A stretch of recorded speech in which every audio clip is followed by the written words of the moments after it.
we're rapidly encroaching into autumn from late summer, and at the moment it feels more like autumn than late summer, but autumn in the UK and other parts of Europe means spider season. 2 words to strike fear into the heart of many a person, but they really shouldn't. Spiders are harmless here in the UK, no matter what the media will tell you and people on social media will tell you.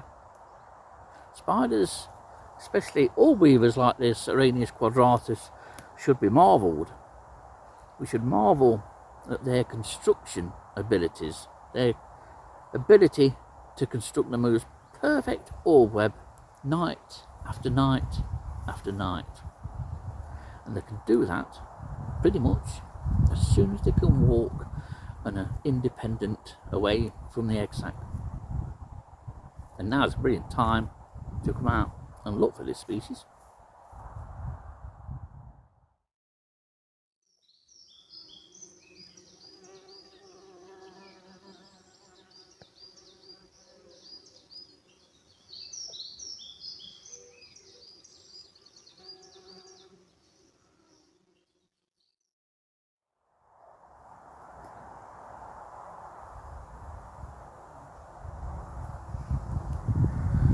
We're in that period, that transitional period from sort of late summer almost into early autumn.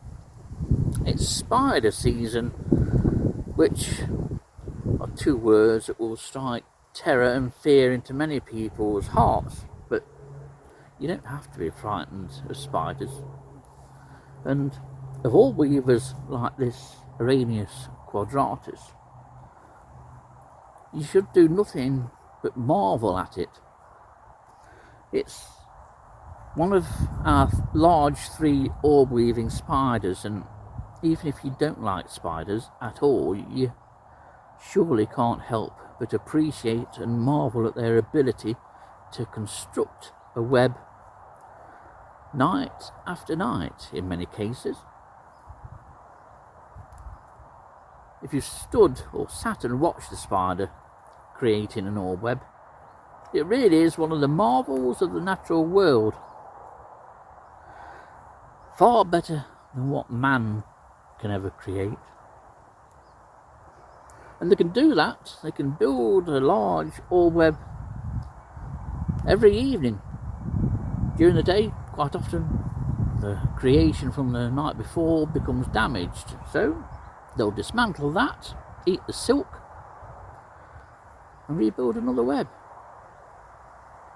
And it's something that spiders can do the minute they leave the egg, almost, until when they start to become independent. A tiny baby spider that's never built an orb web before can create one from nothing, from scratch. It's a good job they're not like children, because their first attempt at an orb web would probably be 3 irregularly placed haphazard strands of silk, until they eventually learnt to get it right. But a baby spider, a baby Araneus quadratus, can get it right first time. And this large female will be doing that again in a couple of hours' time, despite the worst of the UK weather.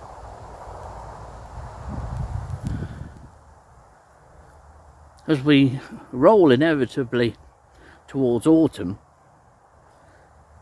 autumn for many people signifies spider season, and indeed it's true. Here in the UK we have our greatest number of spiders, really, at least the orb-weavers, in the late summer and autumn period. It's a great time to get into spiders, autumn. And of the commonest spiders, there are a number of orb-weavers, and this little lady that's tucked up in this fabulous sort of bell-shaped hideaway is one such species. This is Araneus quadratus, one of the big 3, as I call them, orb-weavers. The most common one in gardens is Araneus diadomatus. That's sometimes called the garden cross spider.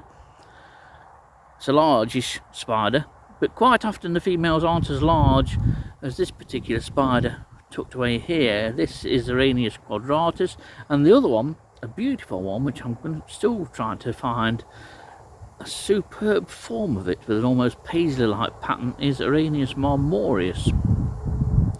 But this is Araneus quadratus, and it's commonly found in grassland situations or heathland.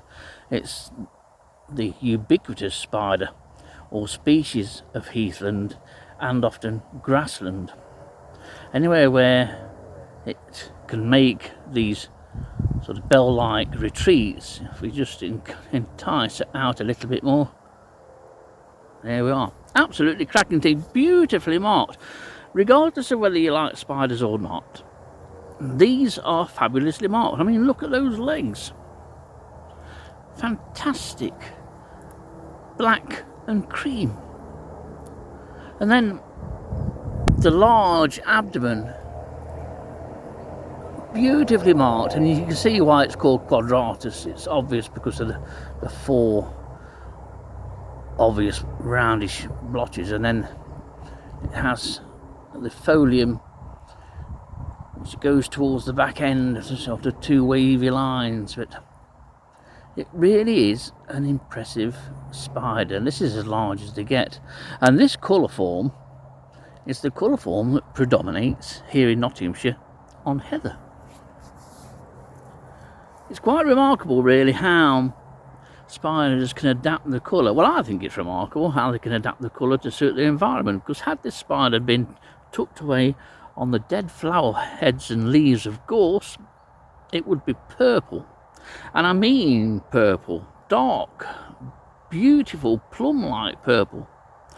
The markings are always the same, with those four markings, but the coloration can vary. Some specimens can be quite yellow, but always the markings are the same, and the markings are different on Araneus diadermatus, which is the garden spider or garden cross spider you'll find in your gardens. That always has that cross-like pattern. Araneus quadratus here doesn't, and it's an absolute beauty. And the Nottinghamshire's heathlands are usually full of this spider, and if you get the opportunity, it's worth going sort of late afternoon or certainly early evening, just before it starts to get dark, because these spiders all come out on an evening, as do pretty much all orb-weaving spiders. They all come out on an evening to rebuild or completely replace the web. They do that before dark because much of the prey is caught during the hours of darkness, but also during the day, of course. But it's a fabulous spider, a beautiful spider, if you can get past the fact that it has 8 legs. It's a beautifully marked species. Very much a species of the next few weeks and months.